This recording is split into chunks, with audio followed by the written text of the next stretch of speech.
शंकर मठ आसाम से। दंडवत महाराज जी।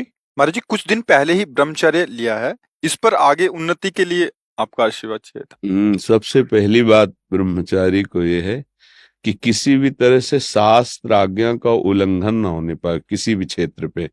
जैसे स्वाभाविक आकर्षण होता है पुरुष शरीर का स्त्री शरीर में, स्त्री शरीर का पुरुष शरीर में, और इस आकर्षण में यदि हम नजदीकीपन बनाए तो हम ब्रह्मचारी नहीं रह सकते हैं।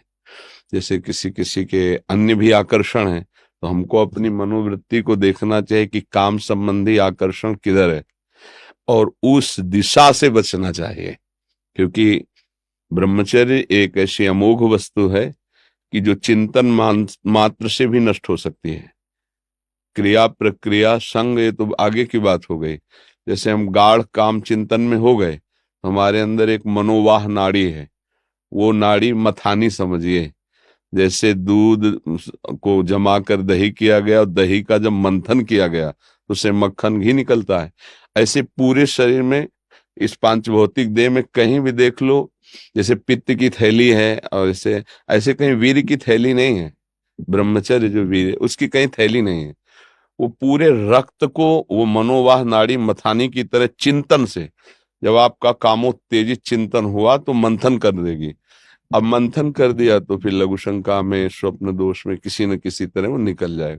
अखंड ब्रह्मचारी जी के लिए चिंतन भी रोकना है, क्योंकि ध्यायतो विषयान, जहां हम विषयों का ध्यान किया तो संगस्तेषु उपजायते, उसमें आसक्ति पैदा होगी, फिर क्रियाएं आगे होने लगेंगी। तो हमारा जिधर कामाकर्षण है उनके संग से, उनके संभाषण से बचे। पहला, सबसे पहला कर्तव्य, जीवन में ब्रह्मचारी को कभी भी सानिध्य प्रगट में या एकांत में काम संबंधी चेष्टाओं का नहीं करना चाहिए। बिल्कुल किसी भी बहाने से संभाषण, किसी भी बहाने से स्पर्श, किसी भी बहाने से चित्र आदि देखना। वो आजकल मोबाइल भी होते हैं तो मोबाइल आदि में, क्योंकि कामोत्तेजना जब चढ़ती तो वही विषय हमें अच्छा लगता है, तो उस विषय का किसी भी तरह से हम पोषण न होने दें। ये पक्की जीवन की बात समझ ले। अगर ब्रह्मचर्य रहना है तो विपरीत आकर्षण जो हो रहा है उससे हमें दूरी बना के रहना। अगर तनिक भी सिद्धि कोई दिखाए तो गिर ही जाएगा, वो भ्रष्ट ही हो जाएगा।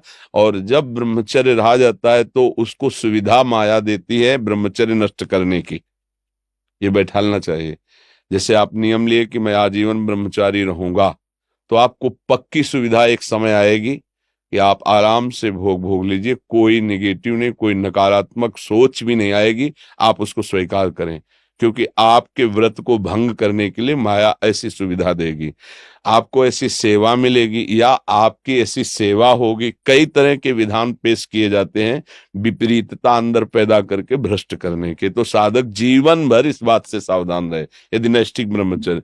दूसरी बात, जब हम स्नान करें तो नाभि देश को बहुत ठंडा करें।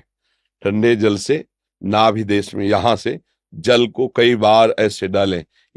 और कभी भी किसी भी तरह से हम उन इंद्रियों को किसी भी तरह से ना छेड़ें जिनसे हमारा ब्रह्मचर्य नष्ट होता है। वो पवित्रता के लिए स्नान शौच आदि के अलावा हम उन इंद्रियों का स्पर्श भी ना करें, उन इंद्रियों को किसी तरह उत्तेजित ना करें, ये पक्का ध्यान रखें। तीसरी बात, भोजन इतना पाएं जो सुपाच्य हो और शौच पूरी साफ हो जाए। अगर कब्ज रहेगा तो फिर हमारा ब्रह्मचर्य नष्ट होने की संभावना रहती है। जिसके बहुत कब्जियत बनी रहती है, तो ब्रह्मचर्य क्या है, घी समझो। वो उसको उचित आहार विहार से संयम में किया जाता है। और ब्रह्मचर्य को पुष्ट रखने के लिए कम से कम 48 मिनट बिना हिले डुले पद्मासन और सिद्धासन का अभ्यास करना चाहिए, मेरुदंड सीधी करके। पद्मासन लगाना जानते हो? सिद्धासन लगाना जानते हो? सिद्धासन, अभी तो ऐसे नहीं बताया जा सकता ना, क्योंकि वो क्रिया है उसमें।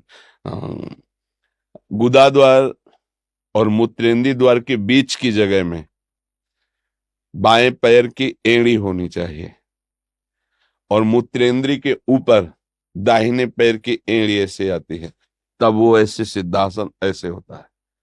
ऐसे 48 मिनट बिना हिले डुले सिद्धासन और पद्मासन का अभ्यास करे, आहार शुद्ध रखे, तो ब्रह्मचर्य ऊर्ध्वरेता होता है। जो ब्रह्मचारी है उसका